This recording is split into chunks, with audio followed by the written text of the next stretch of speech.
നമസ്തേ. Meditation അല്ലെങ്കിൽ ധ്യാനം എന്നൊക്കെ കേൾക്കുന്ന സമയത്ത് സാധാരണക്കാർക്ക് അപ്രാപ്യമായ യോഗികളും മഹർഷികളും മാത്രം ചെയ്യുന്ന സന്യാസ ജീവിതത്തിലേക്കുള്ള വഴിയായിട്ടൊക്കെയാണ് കുറച്ചു കാലം മുൻപ് വരെയൊക്കെ ഭൂരിഭാഗം ആളുകളും വിശ്വസിച്ചിരുന്നത്. എന്നാൽ ഈ അടുത്ത കാലത്താണ് മെഡിറ്റേഷൻ വളരെ ജനകീയമായതും ഏതൊരാൾക്കും ചെയ്യാവുന്ന സങ്കീർണതകളൊന്നുമില്ലാത്തൊരു പ്രക്രിയയാണെന്നും മെഡിറ്റേഷൻ ചെയ്യുന്നത് കൊണ്ട് നിത്യജീവിതത്തിൽ തന്നെ ഒരുപാട് ഗുണങ്ങളുണ്ട് എന്നൊക്കെ മനസ്സിലാവുന്നത്. ലോകപ്രശസ്തരായ വിജയികളുടെ വിജയത്തിൻ്റെ രഹസ്യങ്ങൾ അവരോട് ചോദിക്കുന്ന സമയത്ത് അവരെല്ലാവരും തന്നെ ഏകകണ്ഠമായി അംഗീകരിക്കുന്ന ഒന്നാണ് മെഡിറ്റേഷൻ അവരുടെ ജീവിത വിജയത്തിൽ വഹിച്ച പങ്ക് അത്ര വലുതാണെന്ന്. വിജയിക്കാൻ ആവശ്യമുള്ള വഴികൾ തിരയുന്നവർക്ക് എവിടെ ചെന്നാലും മുൻനിരയിൽ തന്നെ കണ്ടെത്താൻ കഴിയുന്ന ഒരു ടൂളാണ് ഇന്ന് മെഡിറ്റേഷൻ. പലരും ഉന്നയിക്കുന്ന ഒരു പ്രശ്നം എന്താണെന്ന് വെച്ചാൽ കോൺസെൻട്രേഷൻ കിട്ടുന്നില്ല, അതുകൊണ്ട് ഞാൻ മെഡിറ്റേഷൻ ചെയ്യുന്നത് നിർത്തി എന്നൊക്കെയാണ്.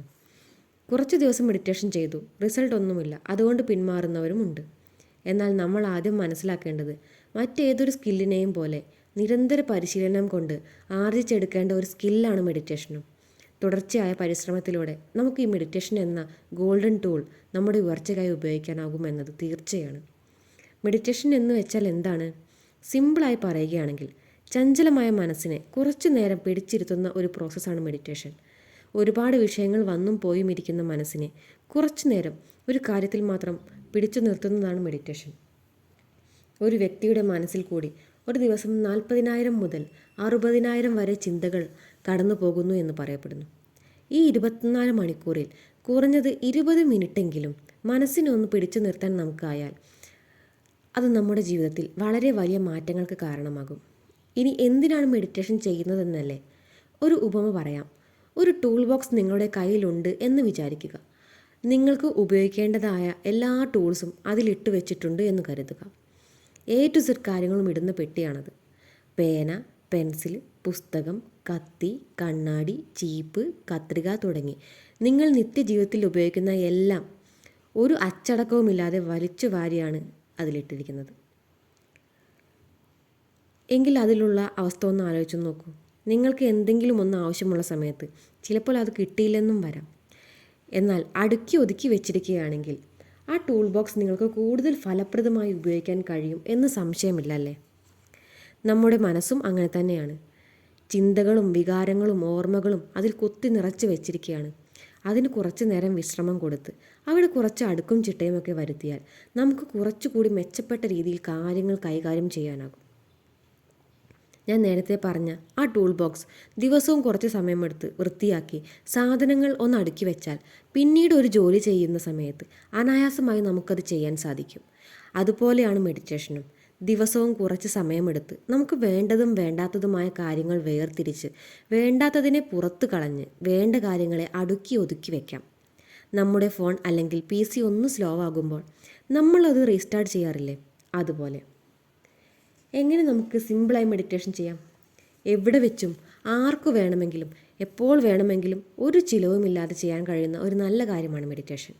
എന്നാൽ പറ്റുമെങ്കിൽ ചില കാര്യങ്ങൾ ശ്രദ്ധിക്കുന്നത് മികച്ച ഒരു മെഡിറ്റേഷൻ എക്സ്പീരിയൻസ് നമുക്ക് നൽകും. എന്താണിത്? എന്തൊക്കെയാണെന്ന് ശ്രദ്ധിക്കാം. മെഡിറ്റേഷൻ ചെയ്യുമ്പോൾ നല്ല ശുദ്ധമായ വായുസഞ്ചാരമുള്ള ഒരിടം തിരഞ്ഞെടുക്കുക. ശബ്ദ കോലാഹലങ്ങളില്ലാത്ത, സ്വസ്ഥമായി മറ്റു ഡിസ്റ്റർബൻസസ് ഒന്നുമില്ലാത്ത ഒരിടം തിരഞ്ഞെടുക്കുക.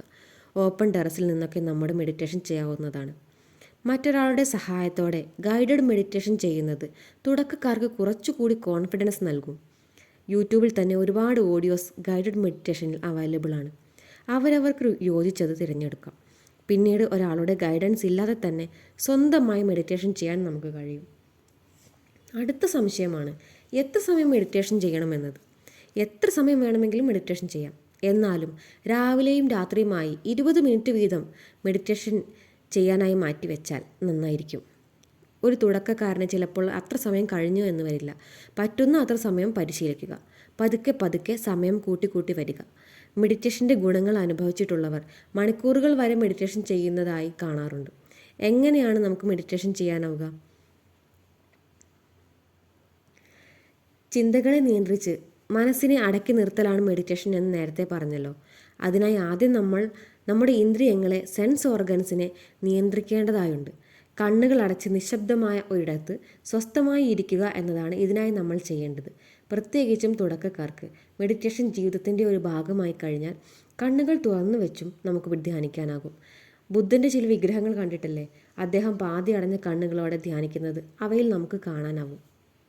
അങ്ങനെ സ്വസ്ഥമായിരുന്ന് നമ്മുടെ ശ്വാസഗതിയിൽ ശ്രദ്ധ കേന്ദ്രീകരിച്ചാൽ മതിയാവും. ദീർഘശ്വാസം എടുത്ത് പതുക്കെ പുറത്ത് വിടുന്നത് ശ്രദ്ധയോടെ വീക്ഷിക്കുക. ശരീരത്തിൽ വരുന്ന മാറ്റങ്ങൾ നിരീക്ഷിക്കുക. ഇതിനിടയിൽ ചിന്തകൾ പൊന്തി വരുന്നത് സാധാരണമാണ്. ഇതിനായി വിഷമിക്കേണ്ട കാര്യമില്ല. മെഡിറ്റേഷൻ ഒരു സ്കില്ലാണെന്ന് നേരത്തെ പറഞ്ഞല്ലോ. ദിവസങ്ങൾ കഴിയും തോറും ചിന്തകളുടെ കടന്നുവരവും കുറഞ്ഞു വരും. നമുക്ക് 20 മിനിറ്റിൽ കുറയാത്ത സമയം തടസ്സങ്ങളൊന്നുമില്ലാതെ മെഡിറ്റേഷൻ ചെയ്യാനാകും. തുടക്കകാലത്ത് ചിലപ്പോൾ ഏതാനും മിനിറ്റുകൾ മാത്രമേ കോൺസെൻട്രേഷൻ കിട്ടുകയുള്ളൂ. അങ്ങനെയാണെങ്കിൽ കുറച്ചായി ദിവസവും സമയം കൂട്ടി വരിക. അങ്ങനെയാണ് മെഡിറ്റേഷൻ ചെയ്യേണ്ടത്. ആദ്യം തന്നെ മനസ്സിലൊരു ഉറച്ച തീരുമാനം അങ്ങെടുക്കുക. എന്ത് വന്നാലും 21 ദിവസം ഞാൻ തുടർച്ചയായി മെഡിറ്റേഷൻ ചെയ്തിരിക്കുമെന്ന് ഇടയ്ക്കിടയ്ക്ക് സ്വയം ഓർമ്മിപ്പിക്കുക. 21 ദിവസം മുടങ്ങാതെ നമുക്ക് മെഡിറ്റേഷൻ ചെയ്യാനായാൽ പിന്നീട് അങ്ങോട്ട് പിന്തിരിയണമെന്ന ചിന്ത നമ്മൾക്ക് തോന്നുകയേയില്ല. മെഡിറ്റേഷൻ്റെ ഗുണങ്ങൾ നമുക്ക് അനുഭവിച്ചു തുടങ്ങാനായി ഇത്ര ദിവസങ്ങൾ തന്നെ ധാരാളമായിരിക്കും. മെഡിറ്റേഷൻ ചെയ്യുന്നത് കൊണ്ട് നമുക്ക് ലഭിക്കുന്ന ഏതാനും ചില പ്രയോജനങ്ങൾ മനസ്സിലാക്കാം. ധ്യാനം ടെൻഷനും ആൻസൈറ്റിയും കുറച്ച് മനസ്സിന് ശാന്തത നൽകുന്നു. മെഡിറ്റേഷൻ ചെയ്യുന്ന സമയത്ത് സെറോട്ടോണിൻ എന്ന ഒരു ഹോർമോൺ ഉൽപ്പാദിപ്പിക്കപ്പെടുന്നു. ഇത് ഒരു ഫീൽ ഗുഡ് ഹോർമോൺ അഥവാ ഹാപ്പിനെസ് ഹോർമോണാണ്. ദിവസം മുഴുവൻ ഒരു ഗുഡ് ഫീലിംഗ് തരാൻ സെറോട്ടോണിൻ്റെ ഉൽപ്പാദനം സഹായിക്കുന്നു. മനസ്സ് കൂടുതൽ ഏകാഗ്രമാവുകയും ചിന്താശേഷി കൂടുകയും ചെയ്യും. മനസ്സും ശരീരവും നെയ്യും കുടവും പോലെയാണ് എന്ന് പറയാറുണ്ട്. ഒരു കുടത്തിൽ നെയ്യ് വെച്ചിരിക്കുന്നു വിചാരിക്കുക. ആ കുടം ചൂടായാൽ സ്വാഭാവികമായും നെയ്യുരുകും. മനസ്സും ശരീരവും അങ്ങനെ തന്നെയാണ്. മനസ്സ് വിഷമിക്കുമ്പോൾ ശരീരത്തിൽ അവ പ്രതിഫലിക്കുക തന്നെ ചെയ്യും. മനസ്സ് സന്തോഷിക്കുമ്പോൾ ശരീരവും അങ്ങനെ തന്നെ. നമുക്ക് ഏറെ പ്രിയപ്പെട്ടവർ അടുത്തുള്ളപ്പോഴോ അവർ നമ്മളെ സന്തോഷത്തിലായിരിക്കുമ്പോഴോ നമ്മളും അവരും ഒരുമിച്ച് സമയം ചെലവഴിക്കുമ്പോഴോ നമ്മുടെ ചെറിയ ശാരീരിക അസ്വാസ്ഥ്യങ്ങൾ, അതിന് വൈഷമ്യങ്ങൾ കുറഞ്ഞതായി തോന്നാറില്ലേ? അതുപോലെ മാനസിക ആരോഗ്യവും ശാരീരിക ആരോഗ്യവും തമ്മിൽ വേർപിരിക്കാനാവാത്ത ബന്ധമുണ്ട്. രക്തസമ്മർദ്ദം, ഇറിറ്റബിൾ ബവൽ സിൻഡ്രോം തുടങ്ങി ദഹന വ്യൂഹത്തിലുണ്ടാകുന്ന പല അസുഖങ്ങൾക്കും മാനസിക സൗഖ്യമില്ലായ്മ കാരണമാകാറുണ്ട്. ഇങ്ങനെ ഒട്ടേറെ അസുഖങ്ങൾ മാനസികാരോഗ്യവുമായി ബന്ധപ്പെട്ട് കിടക്കുന്നു. ഇവയൊക്കെ നിയന്ത്രിക്കാനായി മെഡിറ്റേഷൻ സഹായിക്കും. മരുന്നുകളും മറ്റും ഉപയോഗിക്കുന്നതിന് പുറമെ മെഡിറ്റേഷൻ കൂടി നിങ്ങളുടെ ജീവിതത്തിൻ്റെ ഭാഗമാക്കി നോക്കൂ. വലിയ വ്യത്യാസങ്ങൾ തന്നെ നമുക്ക് അനുഭവപ്പെട്ടു തുടങ്ങും. Thank you all. Thank you for listening me.